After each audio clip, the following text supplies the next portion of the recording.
కార్తీక సోమవార వ్రతఫలం అనంత పుణ్య ఫలదాయిని అయిన కార్తీక మాసంలో ఉసిరి చెట్టు నీడన వనభోజనం గొప్ప ఫలితం కలగజేస్తుందని పరమానందయ్య గారు అనడంతో సమీపంలో ఉన్న అడవిలోకి వెళ్ళి వనభోజన మహోత్సవం నిర్వహించడానికి శిష్యులు ఏర్పాట్లు చేయసాగారు. వారిలో చురుగ్గా ఉండే శిష్యుడి పేరు దేవభూతి. గురువుగారి ప్రియ శిష్యుడు. అందువల్ల అన్నం బాధ్యత అతడు స్వీకరించాడు. మిగతా శిష్యులు కూరగాయలు, ఇతర పిండి వంటలు చేయసాగారు. దేవభూతికి కాస్త సంగీత జ్ఞానం కూడా ఉంది. పొయ్యి మీద బియ్యం పెట్టి తాళం వేస్తూ కూని రాగాలు అందుకున్నాడు. ఈలోగా అన్నం ఉడుకు పట్టిన శబ్దం మొదలైంది. అది జాగ్రత్తగా విన్న దేవభూతి, ఆహా, మన రాగానికి తగ్గ తాళం కుండకే కుదిరింది, ఘటవాయిద్యం బ్రహ్మశ్రేష్టం అంటారు అనుకుంటూ రాగాలాపనలో కొత్త కొత్త ఫణితులు సంగతులు వేయసాగాడు. అన్నం ఉడికే శబ్దం క్రమంలో ఫల్బపడేసరికి దీంతస్సదియ్య, నేనింత ఉత్సాహంగా సంగతుల మీద సంగతులు దంచేస్తుంటే ఇది తాళం తప్పుతోందే అని ఆవేశంగా పొయ్యిలో పెట్టడానికి ఉంచిన కట్టెనొకటి తీసుకొని కుండ మీద ఒక దెబ్బ వేశాడు. అంతే, ఇంకేముంది. మరి కాసేపట్లో సిద్ధం కానున్న అన్నం నేలపాలై పొయ్యి కూడా ఆరిపోయింది.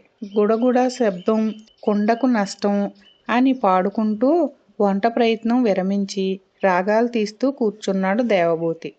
ఆ పక్కనే కూరగాయలు తరుగుతున్న ఇద్దరు శిష్యుల్లో ఒకడు వంకాయలు అందుకొని వంకాయ వాతం అంటూ ఆ బుట్టెడు వంకాయలు చెరువులో పోసి వచ్చాడు. ఇంకో శిష్యుడు అటుగా వచ్చి సొరకాయ శ్రేష్టం అంటూ 10 సొరకాయల్ని 10 దిక్కులా విసిరేశాడు.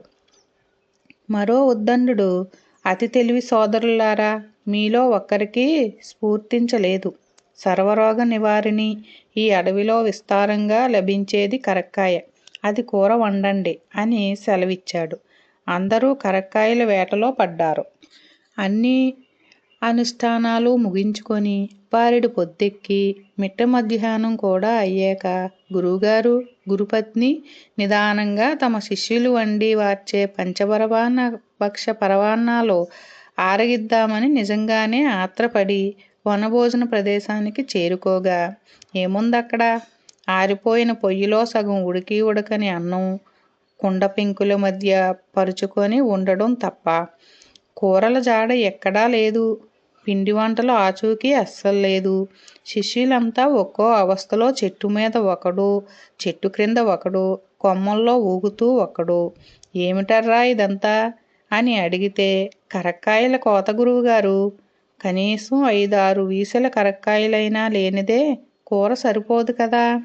ఇప్పటికి 2 వీసెల కరక్కాయలు పోగు చేయగలిగాం. ఇంత రాత్రికైనా కరక్కాయలు 5 వీసెలు పూర్తి చేసి చిటికలో కూర వండి వార్చెయ్యము అంటూ అంతా ముక్తకంఠంతో ఒకటే జవాబిచ్చారు.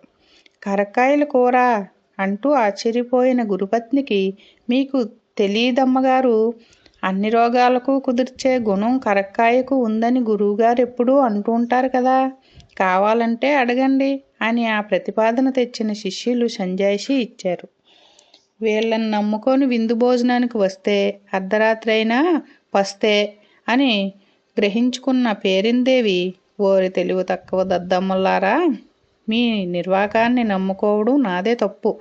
ఉదయాన్నే నేనైతే వచ్చి మడిగట్టుకున్నాను కాదు అని అప్పటికప్పుడు ఆవిడ నడుం కట్టుకొని చంద్రోదయ వేళకు అంతా సిద్ధం చేసేసరికి ఆ సాయంత్రం కార్తీక సోమవారం ఫలం దక్కేలా ఎట్టకేలకు వనభోజనం ముగించుకోగలిగారు అందరూను. ప్లీజ్ సబ్స్క్రైబ్ చేయండి.